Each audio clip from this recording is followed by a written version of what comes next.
Today marks 3 months since the start of the Ukraine war, and the conflict is showing no signs of easing up. Britain's latest intelligence report says that Russia is intensifying its assault on the Donbas and is targeting the last remaining Ukrainian-held towns in the region of Luhansk. In his latest address, President Zelenskyy accused Russia of, quote, organizing a massacre in the Donbas, which is now seeing the heaviest fighting in the country.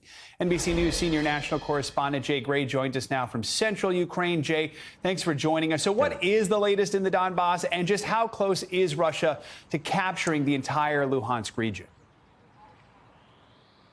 Well, very close, Joe, and you're right. That Donbas region is seeing not only the most intense fighting right now, but of the entire campaign by Russia over the last 3 months here. Severe attacks to the area using missiles from boats and submarines, as well as runs by Russian jet fighters dropping bombs. You've got tanks on the ground, and you've got heavy artillery, howitzers being used. So it is a very intense, very bloody battle. In fact, one of the mayors in the region says that the Russian troops are using a scorched earth plan of attack and just destroying everything in their path. One of the key linchpin cities in that region is Severodonetsk. It's still held by Ukraine fighters who are withstanding attacks from 4 sides from Russian troops, but still maintaining control of that city. I think a lot of people look at that city as the one that is the major, the primary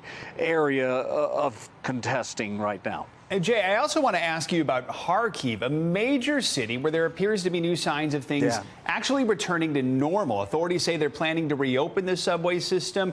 You might recall that's where so many people had actually been sheltering early on. Is there a sense that the worst is now over there in Kharkiv, or are there concerns that Russian forces could return? Well, it's amazing to see that. You're absolutely right. People had been seeking shelter and staying for weeks in those terminals, and now they are opening back up. No, that's a sense of pride for Ukraine and its army.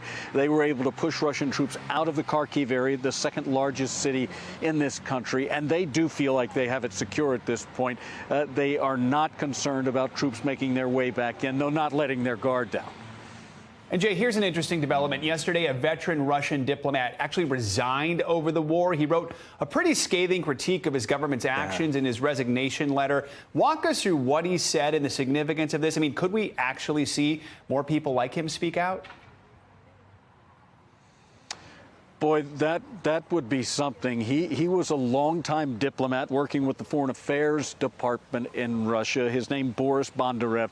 And he really, as you talk about, Joe, didn't hold anything back, said that this war is all about, and I'm quoting here, warmongering, lies, and hatred.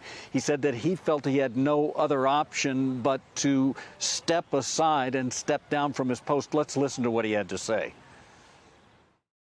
I, as a Russian diplomat, can no longer be associated with this. Ukraine is a pivotal moment, because when there is no choice after that, there is only one choice: is to leave, to quit. I think the message is that sometimes you must do something to be able then to look at the mirror. Yeah, and look, he wrote a scathing telegraph that he posted online. One of the things he said was that the Kremlin is willing to sacrifice as many lives as it takes in this war, Joe. Incredible to hear that. Jay Gray reporting from Ukraine. Jay, thank you so much. Thanks for watching our YouTube channel. Follow today's top stories and breaking news by downloading the NBC News app.